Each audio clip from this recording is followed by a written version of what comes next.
Есть у меня 4 книжки малютки. Содержание их перекликается с книгами большими. Но сегодня мне надо сделать обложку для книги номер 5. Знаете, какая она будет? Чисто белая, а на белом фоне мои руки, которые держат чебурек. Да не просто чебурек, а эдакие огромные чебуречище. Начинаем готовить гигантский чебурек для обложки книги. Ну, знаете что, делать так уж делать по-настоящему. Некоторые ведь как фотографии еды создают. У них там и клей, ПВА вместо сметаны, у них там машинное масло вместо обычного растительного. А у нас, ребята, всегда все по-настоящему. Вот для супер классных чебуреков я начинаю вытапливать жир. Большей частью здесь жир говяжий, немного курдюка добавил для запаха, для аромата самого чудесного. Ну и надо позаботиться об очень вкусном фарше и об очень правильном тесте. Пожалуй, что лучше начинать именно с фарша. Для фарша понадобится хорошая мякоть. Ну, желательно, конечно, баранину взять. Много лука, курдюк. Понадобится добрый стаканчик бульона. Не люблю, когда фарш доливают водой. Некоторые используют только соль и перец, а некоторые еще и петрушку добавляют. Хочу попробовать сегодня добавить петрушку. А почему бы и нет, если петрушка такая хорошая? Ну а как делать фарш? 2 ножами. Посмотрите, я просто беру и разрезаю мясо 2 ножами, которые двигаются друг против друга. Мясо на мелкие кусочки. И поверьте, при определенной сноровке все получается очень быстро. Здесь даже и на доску-то смотреть не надо. Раз. Ножи острые. А ножи острые бывают у того, кто заботится об своих инструментах, уважает себя настолько, что, по крайней мере, ножи у него всегда наточены. Предвижу вопрос, а нельзя ли топориками, нашими любимыми топориками? Топориками надо рубить фарш для люля-кебаба, чтобы он получился липким, чтобы фарш образовал один кусок. А когда в чебуреках лежит котлета из фарша, это неправильно. В чебуреках фарш должен оставаться рассыпчатым. Поэтому либо одним ножом, либо 2 ножами. Но если совсем уж никак, берите мясорубку. Что поделать? Кстати говоря, лук для чебуреков лучше пропустить через мясорубку. Так сока получится больше. И тесто можно, конечно, замесить руками, но если есть тестомес, почему бы его не использовать? Вот здесь у меня 1 килограмм 300 грамм муки. В среднем на чебуреке берется на каждый килограмм муки 500 миллилитров воды. Добавляется еще растительное масло, мы об этом поговорим чуть попозже. И сегодня я добавлю еще один ингредиент, который, по мнению многих, увеличивает, улучшает пузырчатость теста для чебуреков. Разве это плохо? Это хорошо. Я насыпал сюда не всю муку сразу, примерно полкило. И вот это полкило муки я завариваю при помощи 600 миллилитров не кипятка, а воды градусов 70. То есть вот вскипело там, не знаю, постояло сколько-то. Стакан у меня 350 миллилитров, 350 грамм. Выливаем раз. О, загляните скорее в тестомеску-то. И 250 миллилитров, чтобы в сумме получилось 600. Значит, обратите внимание, что я не всю муку завариваю такой горячей водой, потому что на кило 300 муки эти 2 стакана горячей воды сразу остынут. Не произойдет вот эта особая реакция с тестом, которая позволяет тесту стать более тягучим, более пластичным. Ну а теперь миллилитров 70, вот так, растительного масла. Сейчас жир появится, конечно, можно и жира добавить. Кстати говоря, вот здесь, в казане, в котором я буду жарить чебуреки, я пока что растапливаю жир. Жир для фритюра. Я купил по бросовой цене недорогой внутренной говяжий жир. Но даже такой жир даст, несомненно, отличный эффект на вкус самого теста. Потому что в чебуреках должен быть вкусным не только сок пресловутый, за которым все гоняются, и не только мясной фарш, он так и так будет вкусным. А что? Как может фарш стать невкусным? Но в чебуреках должно быть еще и очень вкусное тесто. И тесто должно быть умеренной толщины, не слишком тонкая. Чебуреки – это сочетание хрустящего воздушного теста и отличного сочного фарша. Но все это жарится в масле. И от вкуса масла зависит конечный вкус чебуреков. Уж вы, пожалуйста, поверьте мне на слово. Я постепенно добавляю муку. Надо не забыть, разумеется, добавить соли. Сколько? Я думаю, пару чайных ложек. То есть 2 хорошие щепоти соли. Тесто непременно надо добавить, иначе тесто будет пресным, невкусным. Вот и все. Тесто пускай вымешивается не спеша, никуда не торопясь. Тесто довольно-таки тугое, поэтому скорость вращения тестомеса можно уменьшить. И надо дождаться, пока из теста не образуется один сплошной цельный комок. А пойдемте пока жир вытапливать. Послушайте меня внимательно. Я не в первый раз рассказываю вам основные правила, как следует вытапливать жир. Хоть это бараний курдюк, хоть это будет говяжий жир, хоть свиное сало. Никогда не торопитесь, не хватайтесь за шумовку. Не добавляйте много огня. Вот у меня сейчас там что-то горит, да? Я добавляю, 1,5 полена. И на неспешном огне медленно, аккуратно, чтобы ни в коем случае ни курдюк, никакое другое сало, ни говяжье, никакое другое не потемнели. Пусть они остаются светленькими, золотистыми, да? Вот такой неспешный огонь. Не торопиться вообще нам некуда. Абсолютно торопиться некуда. Вообще говоря, чебуреки блюдо довольно быстрое. Особенно, когда семья правильно устроена. Когда семья большая. Когда помимо родителей в семье есть бабушка, есть где-то там дедушка, да? И когда в семье есть хотя бы 4, 5, 6 детей. И вот старшие девочки должны помогать матери и бабушке с чебуреками. И даже папе найдется чем заняться. Потому что тесто для чебуреков, настоящее, хорошее, тугое тесто для чебуреков, это работа для очень сильных мужских рук. У меня тесто практически сформировалось, и я, пожалуй, что дальше помешу его руками. Стол подпыляем мукой обильно. Стесняться нечего. Перекладываем тесто. И давай, папа, старайся, чтобы чебуреки были вкусными. Прямо 2 руками расплющили. И добавляем муку. Вот сюда прям. Сложили пополам. Еще раз 2 руками склеить слои теста. Вы понимаете, что сейчас происходит? Мы, по сути дела, создаем вот эту вот слоистость теста. Эти самые пузырьки. Потому что обильное количество муки, которое я сюда добавляю, оно не дает слипнуться тесту совсем уж так плотно. Понимаете? Тесто следует убрать в целлофан, и оно должно вылежаться. Оно полежит, и в нем разовьется клейковина. Чем больше клейковины в тесте для чебуреков, тем лучше. Вообще-то говоря, количество клейковины очень сильно зависит от качества муки. Да, я беру казахстанскую муку и вам советую, где попадется, возьмите для себя именно казахстанской муки. Она прямо вот очень хорошая, такая как надо.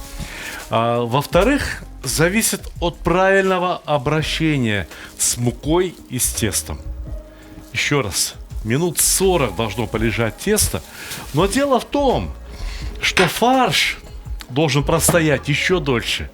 Фарш должен простоять и промариноваться хотя бы час. Вот лук, вот курдюк, вот даже петрушка мелко нарубленная, вот бульон. Но сначала в этот фарш необходимо добавить соли. Здесь было 300 кг мякоти. Запомните соотношение: 300 кг муки, 300 кг мякоти. Я не считаю курдюк, я не считаю лук. Курдюка и лука чем больше положите, тем вкуснее и будет. Но на 300 кг чистой мякоти надо взять ложку соли без верха. Потом еще немножко, да, вот то, что на 300 грамм. Перца черного не жалейте. Многие обходятся вообще только чистым перцем. Хотите, впрочем, можно добавить и другие специи, но классика — это соль, черный перец, лук и жир. Классика, к сожалению. Так получилось. Это превратилось в классику. Плохая привычка доливать в фарш воду. Если у вас чистая мякоть, куда вы дели кости, куда вы дели обрезки, куда вы дели жилки? Из всего этого в хорошем доме полагается варить бульон. Бульон добавьте. Можно добавить бульон застывший уже вот практически в виде холодца. Нет, так добавьте хотя бы и жидкий бульон. Но все же лучше, чем вода, правда? Идите сюда, посмотрите, какой фарш красивый получается. Скажите, пожалуйста, вам не удивительно смотреть на те превращения, которые происходят с продуктами? Вот только что мы наливали бульон, тут порядком бульона было, 400 миллилитров. Мы наливали и казалось, что... Да, как же? Он же так и останется на поверхности фарша. Ничего подобного. Фарш взял, да и выпил весь этот бульон. Этим, к сожалению, пользуются люди, продавшие совесть, честь и ум большому бизнесу. Они добавляют фарши, сами знаете, для каких изделий.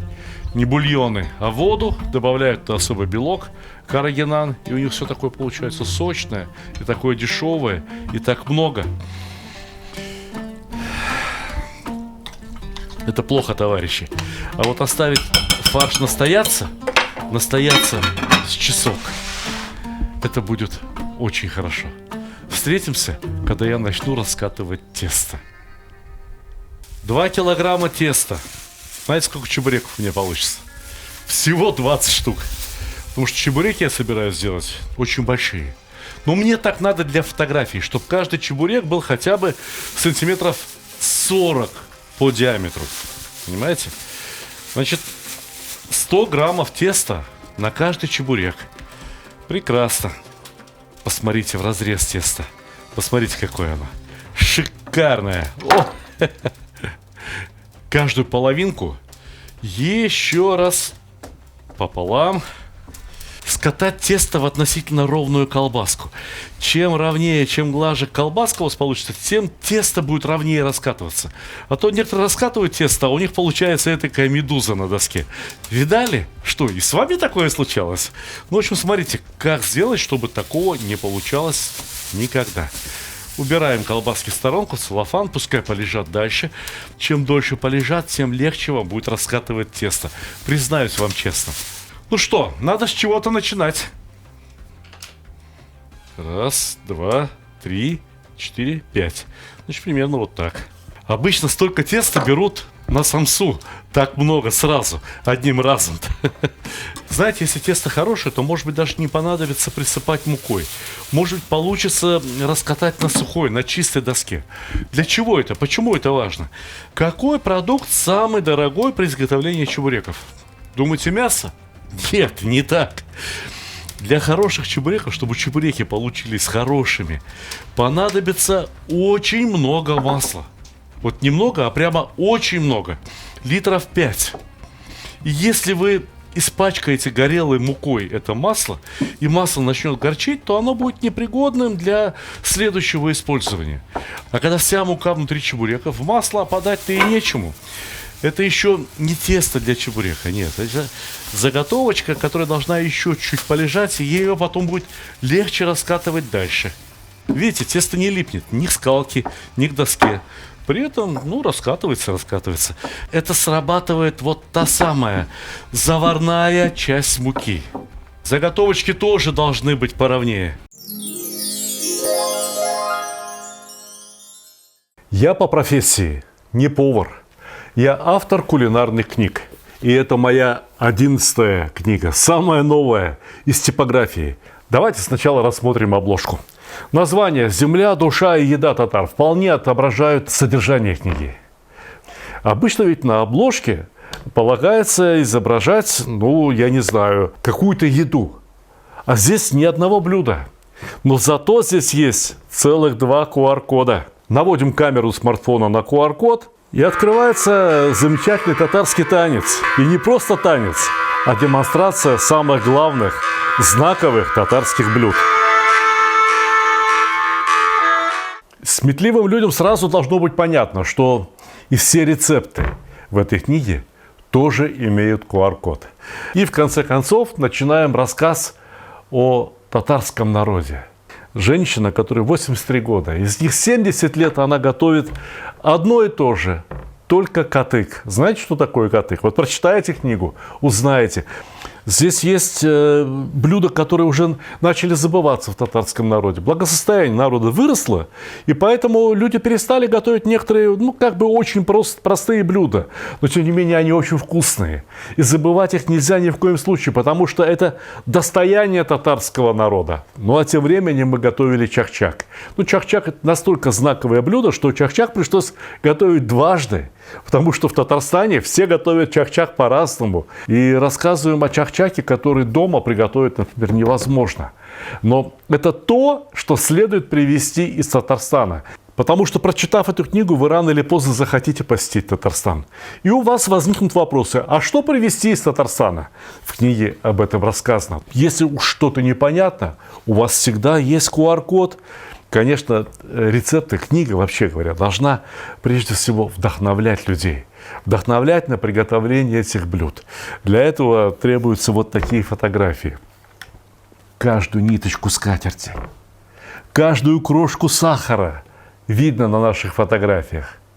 Полюбуйтесь, какая фотография. Аппетитно? Захотелось?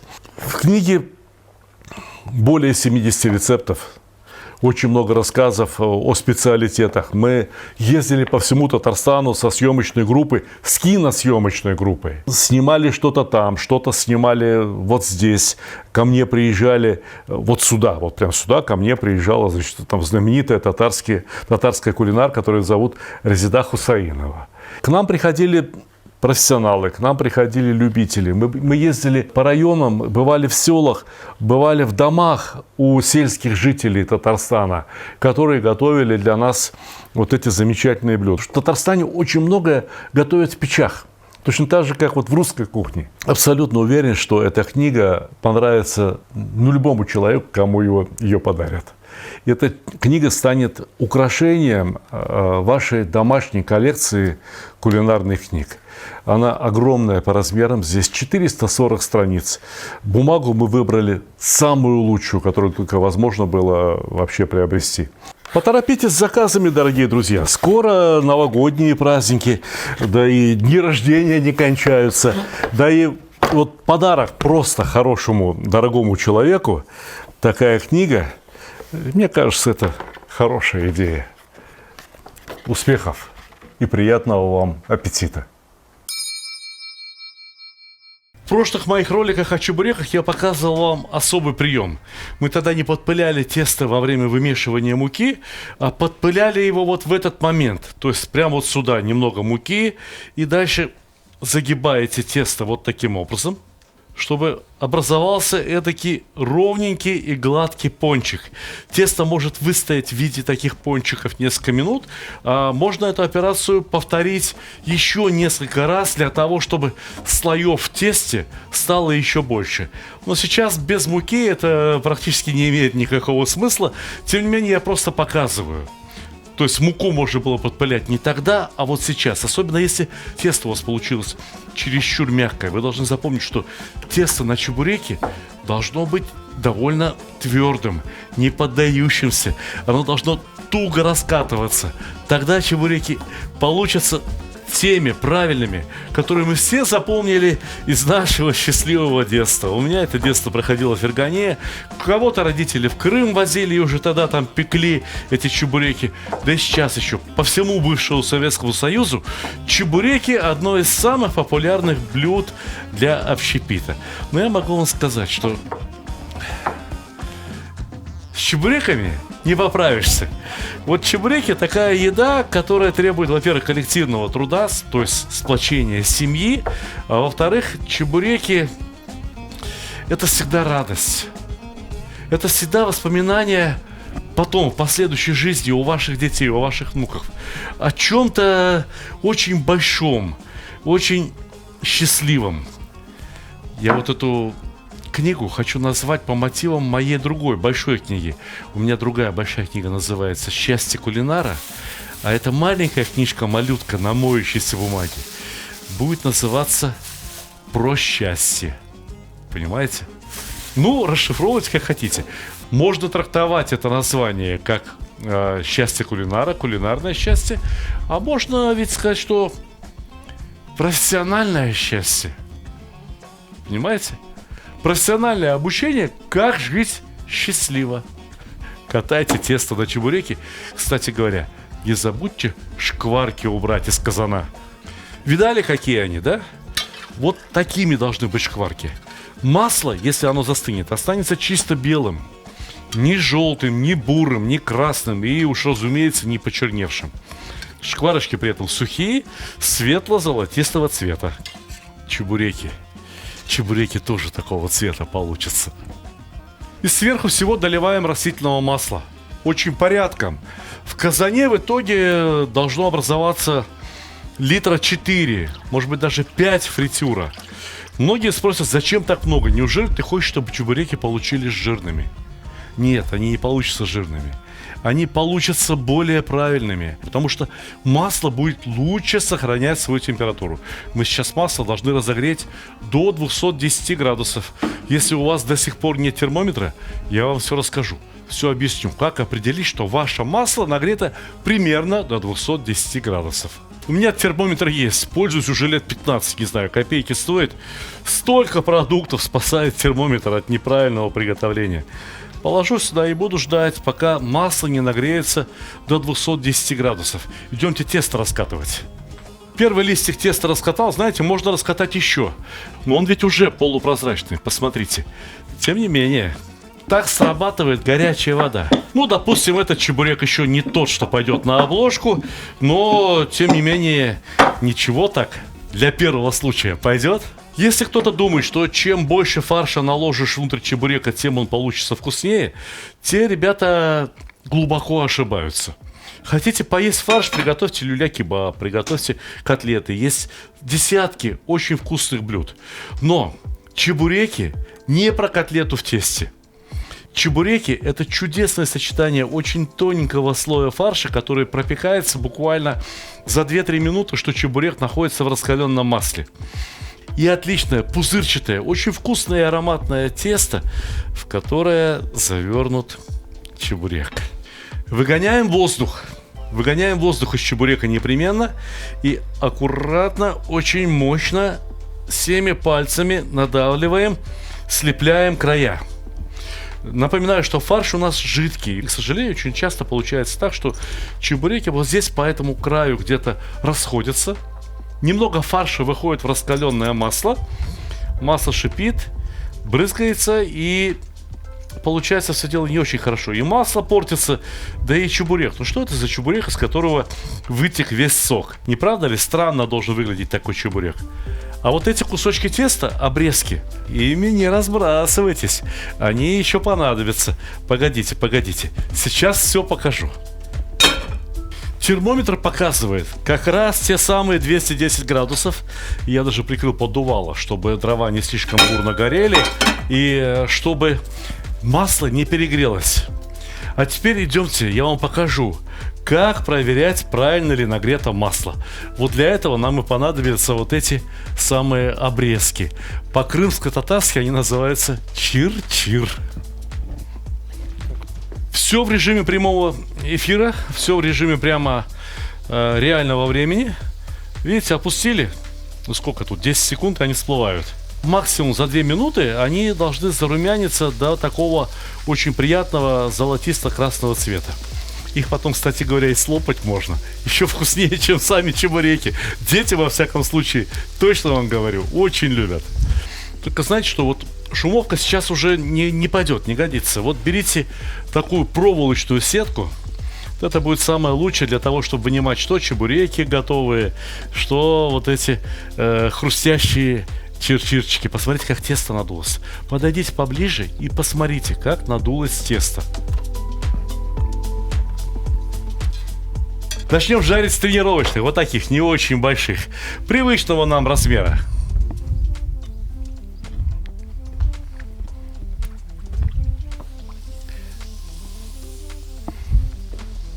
Видите как? Тесто надулось пузырьками и сразу подняло чебурек кверху. А теперь фарш внутри чебурека должен очень быстро закипеть. И когда этот фарш закипит, чебурек надуется и станет ровно таким, каким надо. Поливайте чебуреки сверху маслом. Не оставляйте их сухими на поверхности. Пусть жарятся, пусть румянятся, пусть становятся золотистого цвета, точно такими же, какими выжарки были. Вы же помните, что это не просто масло, а смесь растительного масла и хорошего говяжьего да бараньего жира. Будьте аккуратнее с чебуреками. Не дай бог лопнут. Ну что ж такое, все масло испортится. Ну все, готовы. Абсолютно готовы. 210 градусов, как я и говорил. И ровно 2 минуты. Не более того. А теперь внимание. Один секрет. Понимаете, почему нагрелся чебурек, да? Ну, вскипел сок мясной, надулся. А сейчас он начнет остывать. И чебурек осядет.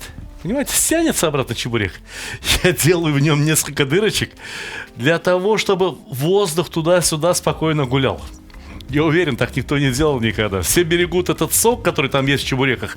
Этот сок важное дело, но важно, чтобы сам фарш был сочный. Когда сок, а точнее вода, которая туда набухает, отделяется от фарша, это можно сказать, что брак. Брак в работе. Опускаем следующую партию чебуречков.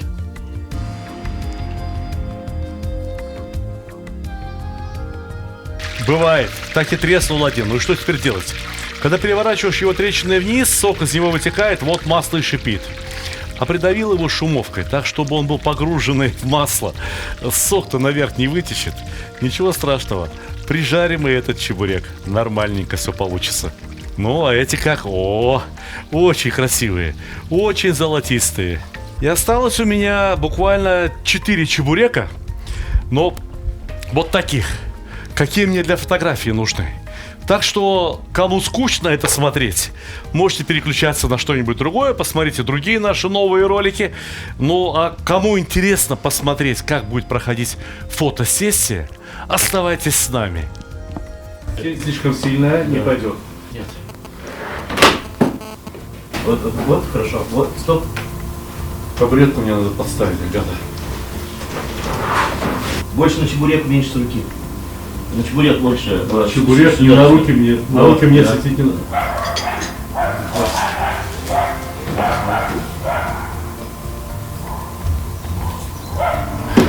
Нет, не пойдет. Ну давай. Ну-ка. Подожди, на воспроизведение нажми. Ну, ничего, сойдет. Остальное фотошопом. А вы думали, так просто, да? Это еще очень быстро, прямо очень быстро. Шинтер-пентер, а не работа. А обычно обложка книги это минимум 1 день, а иногда еще и неделя, либо другая подготовки. Все, аминь. Скажи.